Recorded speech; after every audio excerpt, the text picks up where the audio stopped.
नेताओं और सरकार में जो सबसे ताकतवर इंसान होता है, जो अगला सबसे ताकतवर इंसान होता है, वो आईएएस अफसर होता है। वो पूरे जिले के लॉ एंड ऑर्डर को कंट्रोल करता है। जो भी कार्य होते हैं, जो बड़े बड़े कार्य होते हैं, लॉ एंड ऑर्डर होते हैं, वो आईएएस के सिग्नेचर के बगैर नहीं हो सकता है। तो आज इस केस में आपको यही जानकारी मिलेगी कि नेताओं और सरकार के आगे ये आईएएस अफसर के साथ होते हुए क्राइम को भी वो रोक नहीं पाता है आईएएस अफसर। आपको कौन सी और स्टोरी पता है जो एकदम आपका दिल दहला दे? क्या लगता है यार ये तो साला नहीं होना चाहिए था? आपको सर्च करना चाहिए चंपा विश्वास, यू नो, सिर्फ आप इतना सर्च करेंगे तो आपको दिखेगा बिहार। चंपा विश्वास एक आईएएस ऑफिसर की पत्नी थी। हाँ। बिहार में आईएएस ऑफिसर की पत्नी थी और एक दिन उनका एलिगेशन आता है कि 2 साल तक उनके बगल वाले फ्लैट में रहने वाले उन लोगों ने 2 वर्ष तक उनका रेप किया, एक आईएएस ऑफिसर की पत्नी का। और इस आईएएस ऑफिसर को भी पता था, वो कुछ नहीं कर पा रहा था। कहानियां पढ़ेंगे तो आपका दिल सहर जाएगा कि मतलब जाएगा आईएएस ऑफिसर की पत्नी सेफ नहीं है। सरकार आती रहती है, जाती रहती है, लेकिन एक आईएएस अफसर हमेशा एक बार चुना जाता है, एक बार यूपीएससी का एग्जाम निकालता है और वो जब तक रिटायर नहीं होता तब तक वो अपनी कुर्सी पर रहता है। लेकिन सरकार 5 साल बाद बदलती रहती है, हमेशा चुनाव होता है और हमेशा बदलता रहता है। लेकिन सरकार के आगे ये आईएएस अफसर, जो इतने पढ़े लिखे आईएएस अफसर होते हैं, जो पूरे जिले के लॉ एंड ऑर्डर को संभालते हैं, वो इन सरकार के आगे छोटी पड़ जाती है। इन सरकार के आगे एक नौकर के जैसे ही रह जाते हैं। तो ये केस है चंपा विश्वास की। उस टाइम बिहार में सबसे ज्यादा सनसनीखेज ये क्राइम था, चंपा विश्वास केस। आईएएस के पत्नी के साथ रेप होता रहा, लेकिन आईएएस अफसर कुछ भी नहीं कर रहा। लालू प्रशासन वहां पे कुछ भी नहीं कर पाती है। वहां पे जांचें भी होती है पुलिस, लेकिन वहां पे पुलिस ये बोल देती है कि इनमें इनका कोई दोष नहीं है। ये मामला राज्यपाल तक भी जाता है, लेकिन यहाँ पर राज्यपाल भी कुछ नहीं कर पाते हैं। केंद्र तक भी जाता है, लेकिन कुछ भी नहीं हो पाता है। इन आईएएस अफसर को कोई भी फायदा नहीं मिल पाता। जो भी क्राइम कर रहा रहता है उनको छूट ही मिल जाती है। इनको बार बार यही देखना पड़ जाता है। तो सबसे पहले हम बात करेंगे लालू राज की। 1995 से 2005 तक लालू का शासन था। उस टाइम जंगल राज माना जाता था, और क्यों न माना जाए। जो आईएएस अधिकारी था, यहाँ तक कि क्या करता है, वो जाता है लालू के पास कि आप मेरे जो ये क्राइम हुआ है, जो मेरे साथ ये अपराध हुआ है, मेरी बीवी के साथ जो रेप हुआ है, उसको सजा मिले। लेकिन वो कुछ भी नहीं करते हैं। वो बोलते हैं कि ये तुम भूल जाओ, जो हुआ होने दो, ये सब भूल जाओ, आगे बढ़ो। लेकिन यहाँ तक भी हो जाता है, लेकिन वो हार नहीं मानता। तो डेट है 22 जुलाई 1995 में। 1982 बैच के जो अधिकारी थे, आईएएस अधिकारी बीबी विश्वास, इनकी शादी होती है चंपा विश्वास के साथ। वहीं इनको बिहार में बेली रोड पर जन समाज कल्याण का इन्हें ऑफिसर बनाया जाता है। जो आरजेडी के गद्दावर जो नेता थी जन समाज कल्याण के, उनको अध्यक्ष बनाया जाता है, हेमलता यादव को। तो यहीं से बात स्टार्ट होती है। दोनों लोग का जो फ्लैट था वो आमने सामने दिया गया था, क्योंकि दोनों का विभाग सेम था। एक अध्यक्ष था, एक उसका एक बड़ा मेन सचिव था। दोनों लोग का आमने सामने रूम था। जो फ्लैट था उन दोनों लोग का आमने सामने था। जो इन सब क्राइम को अंजाम देता है वो है मृत्युंजय यादव। आप लोग नाम याद रखिए, वो है मृत्युंजय यादव, जो हेमलता यादव का बेटा था, जो कि दिल्ली यूनिवर्सिटी का एक छात्र था, 27 साल का था। आप सोच सकते हैं कि इतना पढ़ा लिखा इंसान ऐसा कैसे कि ये सब कुछ कर सकता था। तो आगे आपको आगे सुनना चाहिए। उसकी हवसी नजर चंपा विश्वास पर पड़ती है, जो बीबी विश्वास की वाइफ थी। अब उसके मन में प्लानिंग घूमने लगती है, अपने हवस को मिटाने के लिए प्लानिंग घूमने लगती है कि अब चंपा विश्वास को कैसे न कैसे करके उसके साथ दुष्कर्म किया जाए। अब क्या होता है, वो अपने माँ से बताता है, तो माँ भी कुछ नहीं बोलती। माँ भी हंसती है और कुछ भी नहीं करती। अच्छा ठीक है, वो उसका सपोर्ट ही करती है कि अच्छा ठीक है, जो तुम्हें पसंद है मैं वो सब कुछ दिलाऊंगा तुमको। अब क्या करती है कि जो हेमलता थी वो कॉल लगाती हैं चंपा विश्वास पर। चंपा विश्वास उठाती है कॉल को उठाती हैं। उधर से जो हेमलता यादव थी, वो बहुत ही सहमी आवाज में बोलती हैं कि मुझे आपसे एक हेल्प चाहिए। ये बोलती हैं क्या आपको हेल्प चाहिए? इनको नहीं पता था कि आगे क्या होने वाला था। वो कहती हैं कि मेरे नौकर की तबीयत खराब हो गई है थोड़ा, तो आए हैं सहायक के जो नेता हैं वो लोग आए हैं, तो उनके लिए थोड़ा मेरा चाय पानी के लिए थोड़ा हाथ बटा दीजिए, ठीक है। तो ये सोचती हैं कि क्या है, मेरे ही डिपार्टमेंट के, मेरे ही विभाग के हैं, ये अध्यक्ष हैं, विधायक है, तो हम चले जाते हैं। चंपा विश्वास जो थी उनकी हेल्प के लिए उनके उसी फ्लैट में बगल में जाती हैं उनका हेल्प करने के लिए। तो चंपा विश्वास को वहां पे क्या करती हैं हेमलता यादव, चंपा विश्वास को एक कमरे में जाकर बैठाती हैं, पूछती हैं आपको क्या चाहिए, जूस पानी कुछ चाहिए, तो वो मना कर देती हैं चंपा विश्वास। तो उसके बाद चंपा विश्वास आराम से बैठी रहती हैं और पूछती हैं कि आपके नौकर की कहाँ तबीयत खराब है, उसको दवा दिला दीजिए।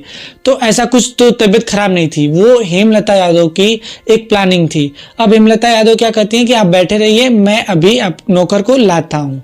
तो नौकर वहां पे तो आएगा है ही नहीं क्योंकि उसकी तबीयत खराब नहीं थी।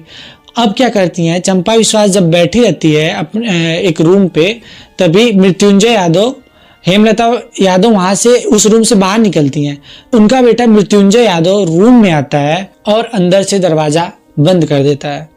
बंद करने के बाद मेन जो होता है चंपा विश्वास के साथ, वो बहुत ही दर्दनाक था।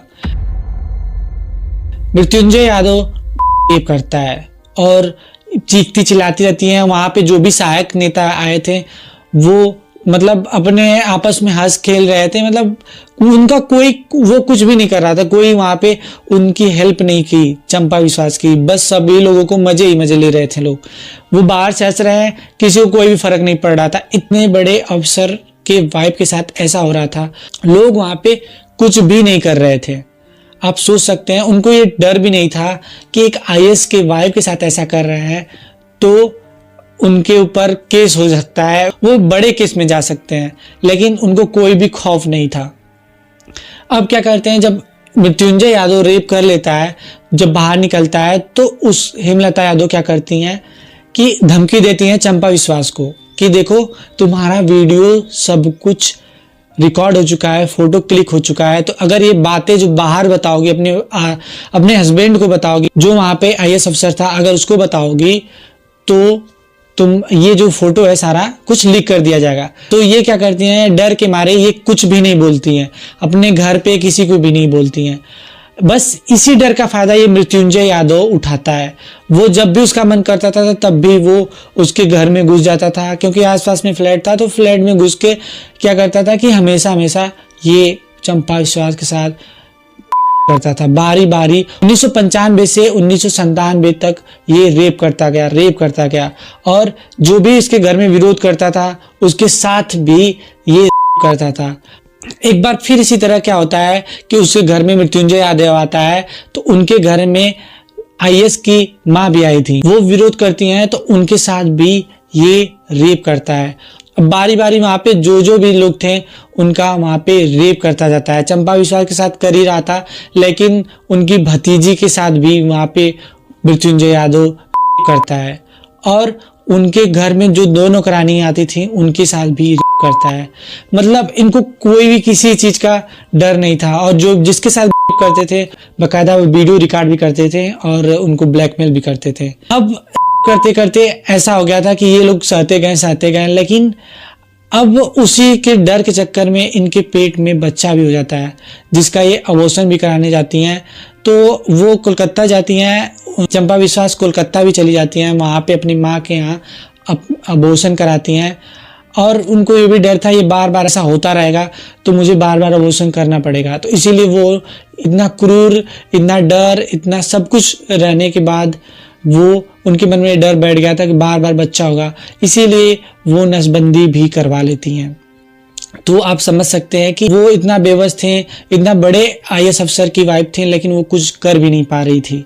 अब वो जब घर पे आती हैं तो फिर इसका यही स्टार्ट हो जाता था, मतलब कोई भी रोक टोक कुछ भी नहीं था। फिर ये मृत्युंजय यादव उसके घर पे आता था और उसका करता था, बहुत ही दर्दनाक।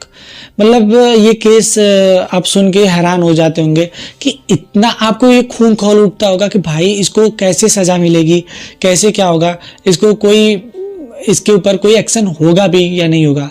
अब क्या होता है, चंपा विश्वास ये सहते सहते तंग आ चुकी थी। वो अब क्या करती हैं कि अपने हस्बैंड बीवी विश्वास को ये बातें बताती हैं कि मेरे साथ ऐसा ऐसा हो रहा है, वो भी 2 साल से हो रहा है। तो वो बेचारा शौक में पड़ जाता है, वो पूरा गुस्से में आता है और जाके हेमलता यादव को कहता है कि आप ऐसे कैसे कर सकती हैं, मैं कंप्लेन करूंगा। उसको भी धमका देते हैं, अगर ये सब कुछ करोगे तो तुम्हारा नौकरी हम लोग खा जाएंगे, सब कुछ कर देंगे, ये सब फोटो भी लीक कर देंगे। अब ये भी दब जाता है, मतलब आईएएस अफसर भी वहां पे कुछ भी नहीं कर पाता, सब कुछ जानते हुए भी एक आईएएस अफसर कुछ नहीं कर पा रहा है। आप सोच सकते हैं कि कितना बुरा सिचुएशन रहा होगा। अब सब कुछ करने के बाद भी इनको कोई राहत नहीं मिल रही थी। ये बार बार इनका चलता गया, बार बार करता गया और ये कुछ भी नहीं कर पा रहे थे।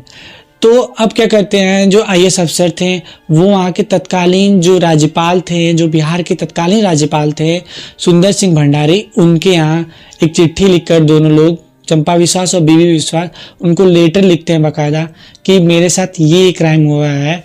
तो अब राज्यपाल क्या करते हैं, इन सब जो भी केस था, जो रेप हुआ था, वो इन सब चीज़ों को गंभीरता से लेते हैं और वो जांच का आदेश देते हैं। इनकी जांच होनी चाहिए, इनके साथ जो भी गलत हुआ है इनका जांच होना चाहिए, क्योंकि एक अफसर है, ये जिले के पूरे कार्यभार को संभालते हैं, तो इनके साथ इतना बुरा हो रहा है तो बाकी साथ कैसा होगा। तो इस वजह से ये क्या करते हैं कि वहाँ के जो डीजीपी थे, ठीक है, उनको ये आर्डर देते हैं कि आप इनकी कार्रवाई करिए, जो चंपा विश्वास केस है इसके बारे में आप जांच करिए कि क्या बात है। क्या होता है, जो वहाँ के डीजीपी थे नियाज अहमद, वो तो बाकायदा पूरे अच्छे से जोरों शोर से पूरा तैयारी करते हैं, पूरे टीम का एक गठन बैठाते हैं, पूरे अपनी फोर्स ले जाते हैं, पूरा चेक करते हैं, पूरा हर चीज़ पूरा सही से करते हैं, हर चीज़ अपना जितना भी रहता है वो अपना जान झोंक देते हैं, सब कुछ करते हैं। लेकिन क्या होता है कि भाई अब जानते हो आप कि इतने बड़े जो नेता हैं तो उनके आगे क्या ही चल सकती है। जांच वाच सब कुछ तो कर रहे थे, लेकिन वो ये बोलते हैं कि इनमें इनके बेटे की कोई भी गलती नहीं है, मृत्युंजय यादव की, वो कुछ भी नहीं कर रहे हैं, तो उनको ये गुनाहगार नहीं साबित करते हैं, मतलब उनको बोल देते हैं कि ये बेगुनाह है, उनका कोई भी गुनाह नहीं है। अब उनको राज्यपाल से भी राहत नहीं मिली। कहा जाता है कि ये बात पूरे केंद्र सरकार तक भी गई थी, लेकिन वहां पे कुछ भी नहीं हो पाता है। ये जो विधायक जो हेमलता यादव थी, इनके आगे पूरी सरकार बौनी पड़ गई थी, पूरा जो कानून व्यवस्था है वो बौनी पड़ गई थी। ये इतना ज्यादा गद्दावर नेता थी। अब धीरे धीरे ऐसा होता गया और ये लोग कुछ कर भी नहीं पा रहे। तो लास्ट ऑप्शन था, वो भी कुछ नहीं कर पा रहे थे।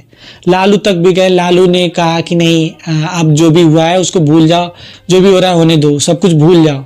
लेकिन अब क्या कर सकते हैं, वाइफ है, वो भी आईएएस की वाइफ, वो अपनी वाइफ के लिए लड़ता गया। वहाँ के जो विपक्ष के नेता थे सुशील कुमार सिंह, जो बीजेपी के थे, वो वहाँ के गद्दावर नेता थे, जो बीजेपी के आज भी वो बहुत ही गद्दावर नेता हैं। तो वो प्रेस कॉन्फ्रेंस करते हैं।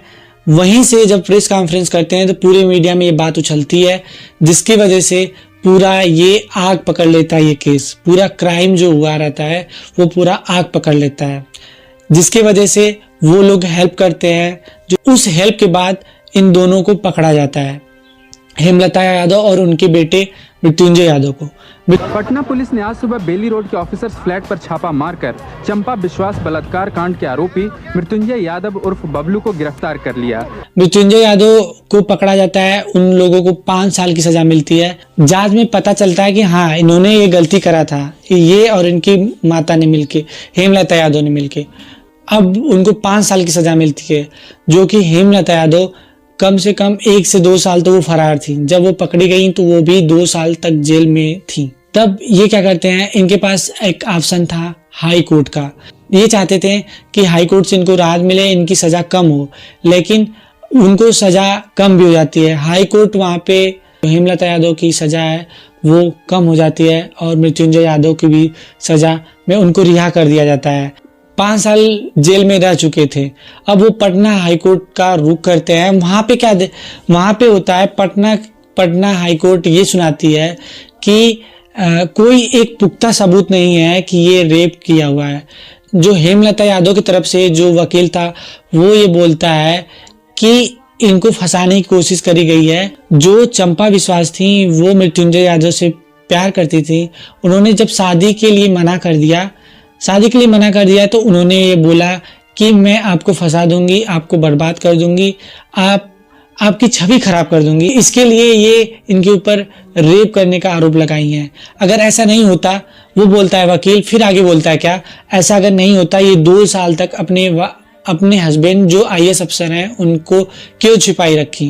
बहुत सारे फॉल्स थे, इस वजह से उस पटना हाई कोर्ट इनको रिहा कर देती है, इनकी सज़ा को कम कर देती है। लेकिन ऐसा था ही कि जब भी केस में बहुत कुछ ऐसे थे और उनकी सरकार भी थी उस टाइम, तो उनको ज़्यादा कुछ सज़ा भी नहीं मिली और रिहा भी कर दिया गया। और हेमलता यादव 2 साल की सज़ा मतलब काट ही चुकी थी, तो उनको भी वहाँ से रिहा कर दिया गया। जितना एक्सपेक्टेशन था उतना तो उनको सज़ा भी नहीं मिला। चंपा विश्वास और बीवी विश्वास को हमेशा लोग तंग करते गए। इनकी तबीयत भी बहुत ज़्यादा ख़राब हो गई। बीवी विश्वास की जो एक आईएएस अफसर थे, अब उनकी तबीयत ख़राब, उनकी डेथ भी हो जाती है। और फिर ये जो चंपा विश्वास थी एक गुमनाम दुनिया में गायब हो जाती हैं। वो अपने माँ के पास चली जाती हैं और फिर उनका कोई भी अता पता नहीं चलता कि वो क्या कर रही हैं क्या नहीं कर रही हैं। तो आपसे मैं यही करना चाहता हूँ कि मैं ऐसी अवेयरनेस वीडियो बनाता रहता हूँ, आप में अवेयरनेस फैलाता रहता हूँ, जिससे कि आप इस क्राइम स्टोरी को सुनकर आप अवेयर रहें और कोई भी अपराध होता रहे तो आप वहाँ से बच सकें और अपराध भी ना करें। तो इसलिए इस चैनल को सब्सक्राइब कर लीजिए।